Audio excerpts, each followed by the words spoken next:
Vision 2030 সফল করার লক্ষ্যে সৌদি সরকার 2021 সাল থেকে প্রবাসী বাংলাদেশিদের নিজ নামে ব্যবসা করার অনুমতি দেয়। তারই ধারাবাহিকতায় দেশটিতে ব্যবসায়ী ও ইনভেস্টর হয়েছেন হাজারো বাংলাদেশি এবং তারা সৌদি আইন কানুন মেনেই সুনামের সঙ্গে ব্যবসা করছেন। এতে প্রবাসী বাংলাদেশিদের কর্মসংস্থানের সুযোগ সৃষ্টির পাশাপাশি তাদের পাঠানো রেমিটেন্স দেশের অর্থনৈতিক উন্নয়নে রাখছে গুরুত্বপূর্ণ ভূমিকা। সৌদি আরবের রাজধানী রিয়াদে 4 পয়েন্ট হোটেল শেরাটনে Saudi Bangladesh business and investor ফোরামের উদ্যোগে প্রবাসী ব্যবসায়ীদের নিয়ে মত বিনিময় ও আলোচনা সভা অনুষ্ঠিত হয়েছে। এতে প্রধান অতিথি ছিলেন সৌদি আরব রিয়াদ বাংলাদেশ দূতাবাসের economic councillor doctor Mohammad Mahbubur Rahman. আয়োজক সংগঠনের সাধারণ সম্পাদক মোহাম্মদ আয়ুব ও সানসিটি গ্রুপের ব্যবস্থাপনা পরিচালক আব্দুল্লাহ আল মামুনের যৌথ সঞ্চালনায় প্রধান অতিথির বক্তব্যে তিনি বলেন, প্রবাসী ব্যবসায়ীদের যে কোনো সমস্যার সমাধানে দূতাবাস তাদের পাশে রয়েছে। নতুন সুযোগ দিয়েছে 2021 সাল থেকে নিজের নামে ব্যবসা করার জন্য। আপনারা যদি এখন নিজের নামে ব্যবসা করেন এবং তারপরে যদি কোনো সমস্যা হয় আপনারা সরাসরি আমাদের কাছে চলে আসেন। আমরা আমাদের আইনগত সৌদি আরবের নিয়ম কানুন আইনের মধ্যে থেকে যতদূর সম্ভব আমরা সহযোগিতা কিন্তু দিয়ে যাব এবং আপনারা সুন্দরভাবে ব্যবসা করেন, ব্যবসা বাড়ান, রেমিটেন্স বাড়ান এবং দেশ গঠনে বেশি অবদান রাখেন। আপনাদের নিয়ে আমরা গর্বিত। মত বিনিময় সভায় সভাপতিত্ব করেন Saudi Bangladesh business and investor ফোরামের সভাপতি আব্দুর রহমান। অনুষ্ঠানে প্রবাসী ব্যবসায়ীদের নিয়ে গ্রুপ অফ কোম্পানিজ গঠনের পরিকল্পনা তুলে ধরেন তিনি।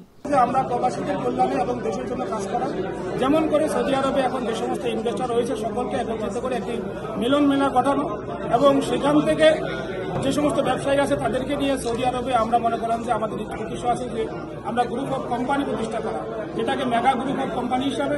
সেখানে আমরা কনস্ট্রাকশন কোম্পানি এবং রেডিমেড গার্মেন্টসের যে সমস্ত মার্কেটগুলো রয়েছে সেগুলো বৃদ্ধি করে আমরা আমাদের আরও অধিক আকারে বাংলাদেশের রেডিমেড গার্মেন্টস এদেশে ইম্পোর্ট করা এবং বাংলাদেশের কর্মসংস্থান এবং বাংলাদেশের রেমিটেন্স প্রবাহকে বৃদ্ধি করে আমরা দেশ এবং জাতিকে এগিয়ে নিয়ে যাওয়া। অনুষ্ঠানে আয়োজক সংগঠনের সাধারণ সম্পাদক মোহাম্মদ আয়ুবও বক্তব্য রাখেন। আমরা চাই বাংলাদেশি কমিউনিটি, বাংলাদেশি যত ইনভেস্টর আছে সবাই মিলে আমরা বড় বড় মল করতে চাই, যে প্রোডাক্টগুলো শুধু সম্পূর্ণ বাংলাদেশ থেকে আমাদের ইম্পোর্ট হবে, মেড ইন বাংলাদেশ নামে।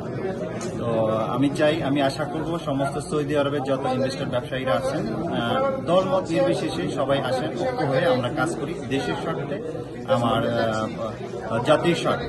মত বিনিময় সভায় অন্যদের মধ্যে উপস্থিত ছিলেন জেদ্দা গার্মেন্টস অ্যাসোসিয়েশনের সভাপতি investor Mohammad Rezaul Karim Tipu, Saudi Bangla business and investor ফোরামের সিনিয়র সহ সভাপতি মোহাম্মদ জাকির হোসেন, যুগ্ম সাধারণ সম্পাদক হাবিবুর রহমান, উপদেষ্টা মিল্লাত হোসেন, ইনভেস্টর শামীম আল আমিন, ইঞ্জিনিয়ার ইয়াসিন।